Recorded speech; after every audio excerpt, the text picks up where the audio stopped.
Welcome to Larry's Library. This week we're looking at Absolute Swamp Thing by Alan Moore, Volume 1. Now the copy I have here is the original, the infamous original first printing of this.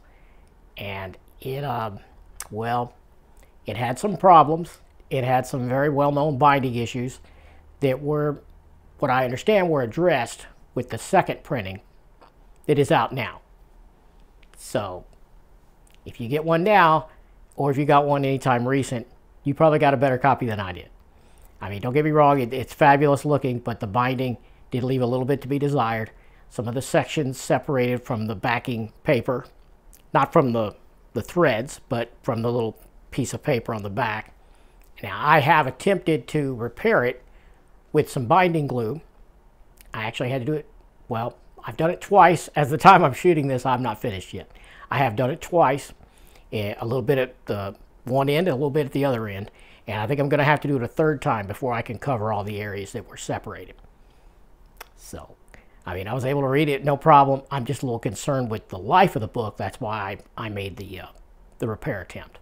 So, we will see how good I did with that attempted repair when I shoot the B-roll for this, which I'm probably running the B-roll right now. You get how this works. I haven't done it at the time of me recording this, but it will be done, and I will insert the footage here, and we'll see if it took. So, hoping for the best on that. But this is 448 pages. It's the list price on it is $99.99. Right now, at the time of shooting this, it is out of stock at InStockTrades.com, my preferred vendor. My main, I mean, I have a few, but they're my top. CheapGraphicNovels.com does have it in stock as I'm speaking here, and it's $59.99. So, pretty good deal, especially with the hopefully more robust binding on the second printing of this. It's a big boy. It's, you know, 448 pages in an absolute is pretty good size. Now, I probably don't have to talk about the creators, but maybe I do. I mean, you know, maybe you clicked on this because you want to have a little bit of an overview of this, so I'll give it to you. Of course, it's written by the phenomenal Alan Moore, the legendary Alan Moore. And now, he wrote the bulk of the issues in here, but there's also some stuff by Martin Pasco and Lynn Wein, the creator of Swamp Thing. Now, the majority of the art in this one is by Stephen R. Bissett and John Toddleben. John Toddleben doing the inks and Stephen Bissett doing the penciling. But there's also some stuff in here by the great Rick Veitch. Sean McManus does a couple of fill-ins. Ron Randall. There's, of course, some stuff by the ultimate Swamp Thing artist, Bernie Wrightson. And I believe that is in where they they do a little framing sequence in one of the issues where they reprint some of the original origin. So that's what that is. Dan Day is in here, and there's some Alfredo Alcala inking in here too, which is always great. Alfredo Alcala is one of the greatest inkers who ever lived, in my view. Now, what is inside here is a collection of Saga of Swamp Thing. So this has 20 through 34 and annual number 2. Now, where this fits in is it collects everything after the Bronze Age Swamp Thing Omnibus, which I'll put a link up here, one of these spots, you can click it, and I'll put it in the doobly-doo as well, of my review of that, if you want to know more about that. One thing I want to address while I'm thinking about it is on some of the other YouTube comic shows and some of the chats and whatnot and some discussions about this, people have asked, where do I begin reading Swamp Thing?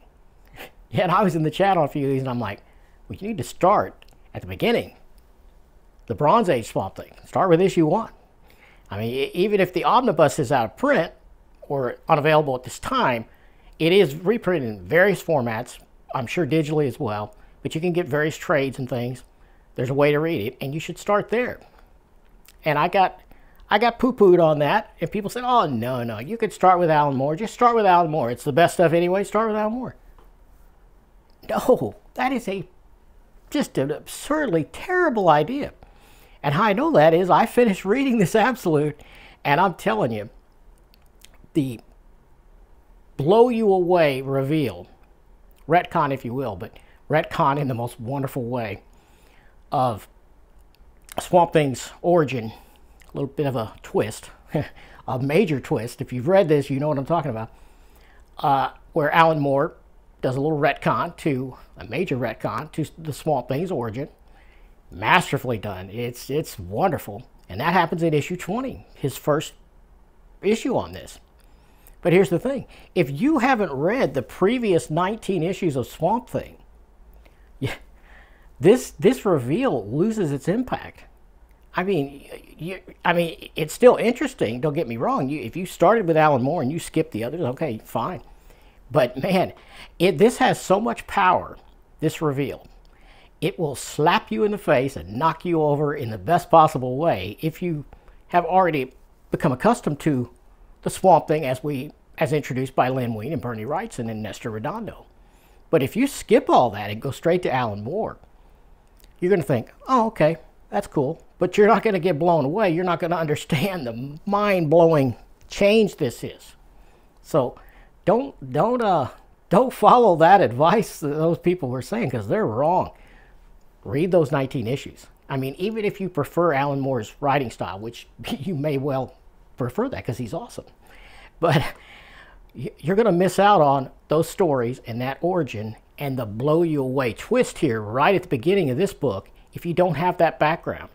Not to mention, you're missing some killer Bernie Wrightson and Nestor Redondo art. You want to get in on that. So get that and read that first, then read this. And right now is a good time to do that also because the absolute, let's see, what's it called? Absolute Swamp Thing by Len Wein and Bernie Wrightson, Volume 1, just came out a few days ago. You know, and I mean, I'm ahead on these videos, so it will be a few weeks ago by the time this goes up. So yeah, I recommend you just buy that. Buy that, read that before you read this. I mean, seriously. I mean, I love this stuff so much, I'm probably going to triple dip. And I say triple dip because I already have the omnibus. And I have a few of the original issues. I don't have all of them by any means, but I have a few. So it'll be a true triple dip for me when I buy that other Absolute with the Bernie Wrightson art. But I'm such a fan of this. I love it so much, I'm going to do it. I haven't ordered it quite yet, but I'm about to. So stay tuned. It's for an overview of that, I'm sure. So I'm not going to discuss plot a whole lot here because anything you do with this, it's going to be a giveaway and it's going to be a spoiler. And I try to keep these reviews as spoiler-free as possible while also showing beautiful scans of the artwork. You know, so if you don't want to be spoiled at all, I mean, you're probably going to stay away from any review. But I keep mine fairly light, so you're okay to watch this. Trust me. It's hard, but I manage. Anyway, yeah, you're going to get this huge reveal right at the start, which will really only have teeth if you're already invested in the Swamp Thing character. So that's why I say, read the previous stuff first, please. It's not going to take that long. It's only 19 issues, so there you go. 20 if you count the House of Secrets. 92, I believe, was the first appearance. One thing to talk about here is the art. Aside from the awesome stories, and mind-blowing stories, but the great art, majority of it is by Stephen Bissette and John Tottleben, but it's all great, and you see these guys evolve and get better as they go through here. So the art you see on issue 20 is already pretty good, but by the time you get to 34, man, it is unbelievably amazing.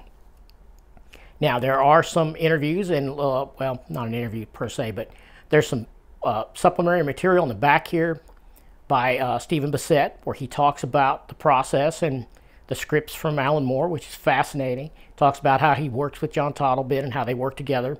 And one thing I did not know about John Tottleben, Stephen Bissette, and Tom Yeats, who was artist on the Swamp Thing issues before this, is that all three of those guys actually worked together on some of those original issues before Alan Moore came in.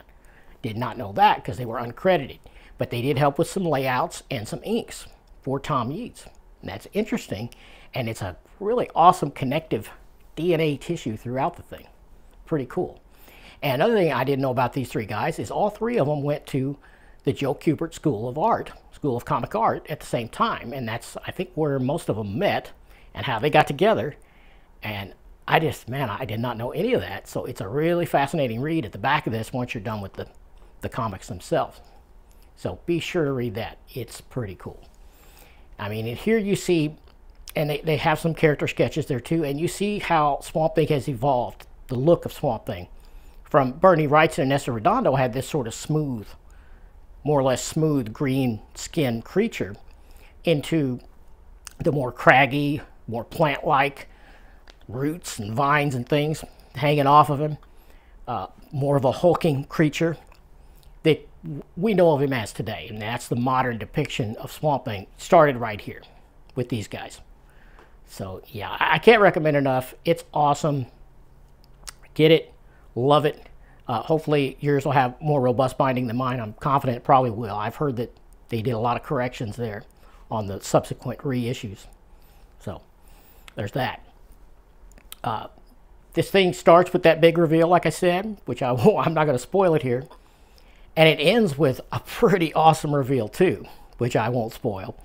But it concerns the Swamp Thing's relationship with Abby Cable, formerly Abby Arcane, Abigail Arcane, which it wasn't really unexpected for me, but it was certainly unlikely. And it had hinted at this, way before issue 34, but I didn't really know exactly what was going to take place.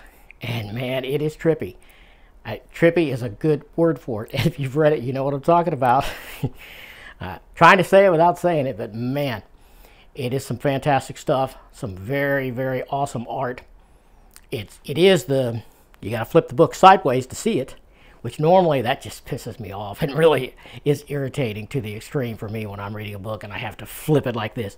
But in this case, it's worth it because it's straight down, I don't know if I'll try to get any shots of that because that might be really hard to scan and mate that up and make it look right. So I'll probably just save that for you to find out when you get the book and read it. But yeah, can't recommend it enough. This is 10 out of 10. Love it. Wouldn't change a thing about it. One thing also I didn't know was this book was one of the early, I don't know if it was the first one, but it was one of the earliest DC books to go codeless. They dumped the comic code for this series. So that's pretty interesting. So on those issues, the covers, instead of having the little comics code approved by the Comics Code Authority, it says Sophisticated Suspense is listed above Swamp Thing on the cover. I guess that's supposed to be a tip-off for adult-only content. I don't know. They didn't want to come out and say it, but they thought they had to say something, so that's what they did. But anyway, yeah, check this out if you haven't already. And if you've read the material, but you're thinking about upgrading to this upscale format with huge, beautiful art, I say do it. Now, I should mention the coloring. This is recolored, so it does feature much more modern coloring than the original one. But the coloring here is by Steve Oliff. Steve Oliff is a pro. If you're going to get somebody to recolor something, he's the guy to do it. I mean, I don't understand the people that don't like the colors in this. I think they're fabulous. And I am as old school as they come. I mean, I'm an old guy. I grew up with the original coloring, and I love this recoloring. I think it's fantastic. And I'm very pleased with the whole thing, other than the binding issues I had. But yeah, 10 out of 10. Pick this one up. I have the other 2 volumes that complete the Alan Moore Swamp Thing, and I've already started reading the second one. And I expect I'll probably do reviews on those too, and show you some more of these beautiful scans. So if you want more of this kind of content, hit the subscription button if you haven't already. Bell notify yourself so you don't miss out. Hey, and I'll see you next week, if not sooner.